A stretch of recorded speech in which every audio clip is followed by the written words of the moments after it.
नरेंद्र मोदी के एक बयान के बाद भाजपा सांसदों की कुर्सी खतरे में पड़ गई है। सांसद सोच रहे हैं कि अब करे तो करे क्या। दरअसल आपको बता दें कि लोकसभा चुनाव 2024 के लिए सत्ता पक्ष यानी एनडीए या फिर विपक्ष इंडिया के बीच नूरा कश्ती के बीच प्रधानमंत्री नरेंद्र मोदी ने भाजपा सांसदों से ऐसी बात कही जिससे उनके माथे पर बल आ गया है। लोकसभा चुनाव से पहले पीएम मोदी भाजपा सांसदों से 11 चरणों में मुलाकात करने वाले हैं। पहले चरण में उन्होंने उत्तर प्रदेश के 4 संगठनात्मक क्षेत्रों के सांसदों से मुलाकात की। इस दौरान प्रधानमंत्री नरेंद्र मोदी ने स्पष्ट रूप से कहा कि अपना टिकट कंफर्म मत समझिएगा। इस दौरान पीएम मोदी ने पार्टी के सांसदों को स्पष्ट रूप से यह भी कहा कि वह अपने क्षेत्र में अपनी 3 उपलब्धियों के बारे में बताएं। उसके बाद पार्टी तय करेगी कि सांसदों को टिकट काटा जाए या फिर नहीं।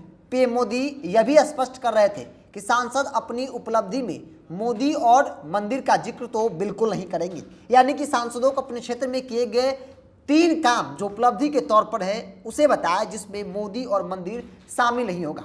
उन्होंने संकेत भी दे दिया कि उम्रदराज सांसदों को पार्टी टिकट नहीं देने जा रही है, यानी कि 2024 के लोकसभा चुनाव में जो बुजुर्ग सांसद है भाजपा के, उनकी टिकट कटने वाली है और नौजवान युवाओं पर एक बार फिर से नरेंद्र मोदी जो है वो मेहरबान होने वाले हैं। प्रधानमंत्री के इस तेवर से भाजपा सांसदों की नींद उड़ गई है।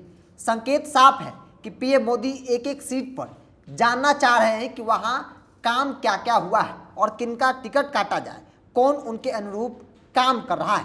अब जबकि पीएम मोदी ने जब लोकसभा चुनाव के टिकट वितरण के लिए एक लकीर खींच दी है, तो बिहार के कई नेताओं के टिकट से बेटिकट होने की तलवार लटकती दिख रही है।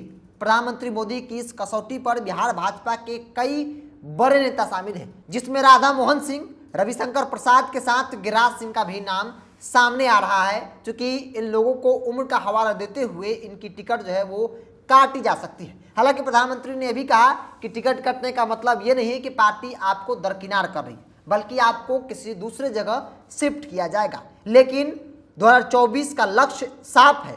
एक एक सीट के लिए प्रधानमंत्री मोदी अब मैदान में कूद चुके हैं और कुल 11 चरणों में देश भर के भाजपा सांसदों से मुलाकात कर रहे हैं, जिसकी शुरुआत उन्होंने कर दी है। उत्तर प्रदेश के कई सांसदों से उन्होंने पहले चरण में मुलाकात की है और उस मुलाकात में उन्होंने तमाम सांसदों से पूछा है कि आपने अपने क्षेत्र में 3 ऐसे काम बताइए जो उपलब्धि के तौर पर देखे जा रहे हैं। अब इस बयान के बाद, इस चर्चा के बाद भाजपा सांसदों की नींद पूरी तरह से उड़ चुकी है।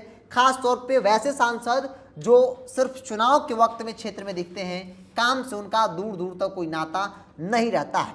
तो इंडिया और एनडीए की लड़ाई बेहद दिलचस्प और टक्कर की होने वाली है और उस लड़ाई के लिए प्रधानमंत्री नरेंद्र मोदी अपने पार्टी को काफी मजबूत करना चाहते हैं और इसीलिए एक एक सीट पर खुद अध्ययन कर रहे हैं, एक एक सांसदों से मुलाकात कर रहे हैं, उनके बारे में पूछ रहे हैं उन्होंने कितना काम किया, क्या उनका टिकट कटना चाहिए या फिर नहीं कटना चाहिए। हालांकि कई ऐसे सांसद हैं जिन्होंने अच्छा काम किया है, लेकिन उनकी उम्र जो है वो अधिक हो रही है और ऐसे में उनको रिटायर जो है वो किया जा सकता है। नरेंद्र मोदी ने अपने उस भाषण में, उस मीटिंग में स्पष्ट तौर पे कहा है कि जिनकी उम्र जो है वो अधिक हो गई या फिर जो बुजुर्ग हो गए हैं, उनका टिकट इस बार कट सकता है। बहरहाल आप क्या सोचते हैं इस विषय को लेकर, अपनी प्रतिक्रिया कमेंट्स बॉक्स में रखें। अगर आप मेरे वीडियो को यूट्यूब पर देख रहे हैं तो चैनल को सब्सक्राइब कर लीजिए, फेसबुक पर देख रहे थे पेज को लाइक और फॉलो कर लीजिए।